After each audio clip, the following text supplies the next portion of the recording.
Guys, I can't get over how fun this car is to drive, honestly. You know, I was in the 570S a couple of days ago, about like 4 or 5 days ago, and yeah, it gets loud, but no, it doesn't compare to the GT350R. And the best part about it is when it echoes off like residential houses, maybe, or just other vehicles. That is when you get the pinnacle of the flat plane crank exhaust. What's up, guys? Welcome back to the Shelby Lifestyle, your #1 destination for all Shelby GT350R content and Super Snake content. So what's on the agenda today? Well, I'm in the GT350R right now, just cruising around on a 96-degree day over here in SoCal, and I did some more research and I looked more into the Mustang Bullitt because I started to see much more of these cars being delivered. I realized one thing about the car. It's almost $50,000. That's a lot. And put this in perspective, guys. You can buy a Shelby GT350 for about 58 grand new. So you're about $8,000 off of the Mustang Bullitt, which that's pretty close. If you really do think about it, that's pretty close. So today, I guess we're going to be discussing if the Mustang Bullitt is indeed worth $50,000.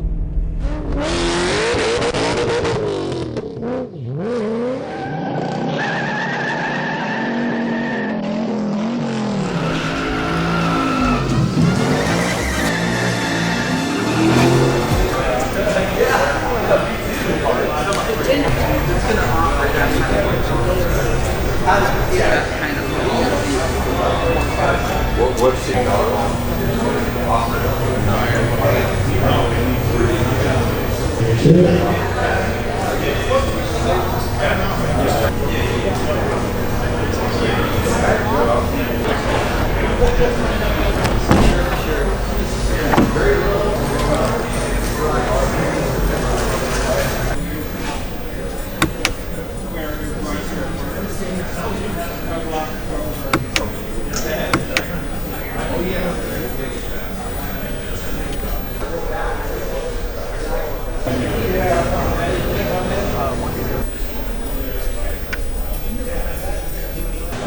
I think you're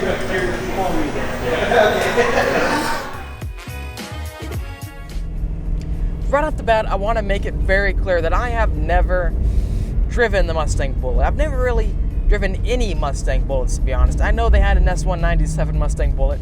That was a pretty unique car. And same with the new one. You've got the custom green paint. You got the chrome accents to kind of show people that this is a one-off car. So the Ford Mustang Bullitt comes with 480 horsepower, which is about 20 more than your normal 2018, 2019 Ford Mustang GT. And how does it get that, you may ask? Well, thanks to a new open air intake. You've got the GT350 intake manifold on the Mustang 5-liter Coyote.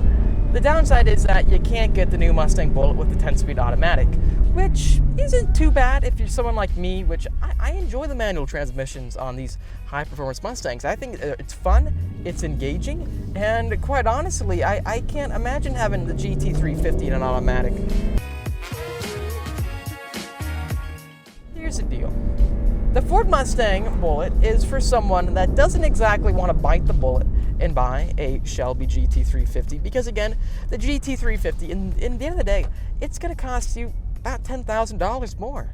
Or you may get the Mustang Bullitt because you're just a super fan of the whole Bullitt heritage. I know a few people out there are, like Matt Moran. He really doesn't like the Mustang Bullitt. For me, I'm a track guy. I love going to the racetrack. I love having fun pushing the GT350 to its limit at the racetrack. And the car, it's made to do it. It's a perfect package to do so. The one thing I am kind of nervous about, though, with the Mustang Bullitt is that, yeah, it's got more performance to it.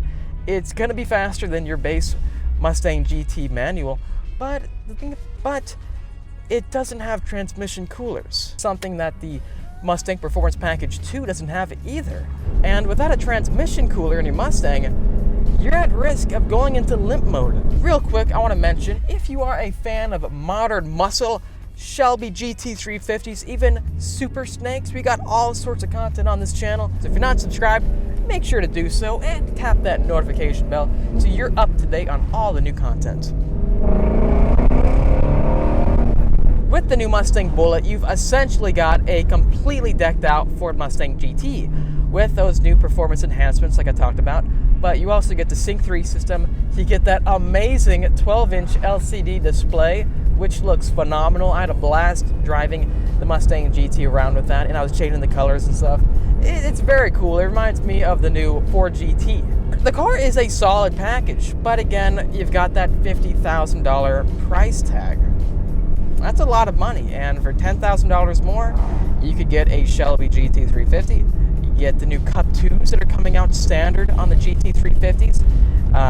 You've got more enhanced aero. You've got that 5.2 liter Voodoo V8, right? The flat plane crank. What American car uses a flat plane crank? You know what cars use a flat plane crank? The Ferraris, the McLarens. This is an engine style reserved for exotic supercars, and a Ford Mustang has this. They really nailed it out of the park. Think about this. The 570S I was driving, it redlined at about, I believe, 8,500. Guess how high this car goes? 8,250 RPM. It doesn't just rev out high. The power band you get in a GT350 is going to be completely opposite of that of a Mustang GT. The GT350 does get a lot of slack for not having a lot of low-end torque. To me, I find that to be personal preference. As long as you wind up the RPMs, this car is amazing, honestly. It does get up and go extremely fast. It kind of feels like a turbo car initially because you do have to get to about 3,000 RPMs. But other than that, it's so smooth, the delivery of the power. It's a real solid engine. Mustang GT is going to give you that low-end grunt that you can just gas it at any RPM and you can feel that push right behind you. To me, it comes down to personal preference. I think I've said this already in this video, but if you're a fan of the Shelby Mustangs, you've always liked them, I'd say the GT350 would be the perfect choice. If you want the best performance you can get out of a Mustang right out of the box, again, I'd say the GT350. But if you like the Mustang Bullitt, if you are a major super fan of Steve McQueen and the Bullitt movie, I think the car is made just for you. It's made for you Ford enthusiasts that do like heritage, and I think this car delivers it. You get that amazing green, you get those chrome accents all around the car, and you get those custom wheels. The car, it's a very nice car, and I can't wait to drive one and review one. But I made this video because I saw a bunch of people out there in the forums, debating about, hey, should I, get the Bullitt or should I get the GT350? Which one's gonna hold its value better? This, that. It is a pretty dang close comparison with the money. So I just want to know what you guys think. Me personally, I think I'd have to drive one first, to spend a few days with it to really get the right experience out of it, and then I can give a proper answer. Do you think the Mustang Bullitt, the price is getting a bit too close into GT350 territory? Thanks for watching this video. If you liked it, make sure to subscribe for much more of the Shelby lifestyle and smash that notification button to stay up to date with all the new Shelby content coming out, and get ready for some good old McLaren content, because as you guys know, I have just put down my first payment for the McLaren 600 Longtail. It's going to be very exciting, and I can't wait to put it up against my Shelby GT350. Okay. I will be honest, this is the kind of car that you're going to get a ticket pretty fast if you do, let it get to you, because when you get inside the GT350, you feel a lot of adrenaline, okay? That's what I feel, to be honest, because it's just so inviting, the way, even blipping it right now. What car sounds like that? And with no resonators. I think if you guys own a GT350 and you have resonators, make sure to delete them so you can sound like this.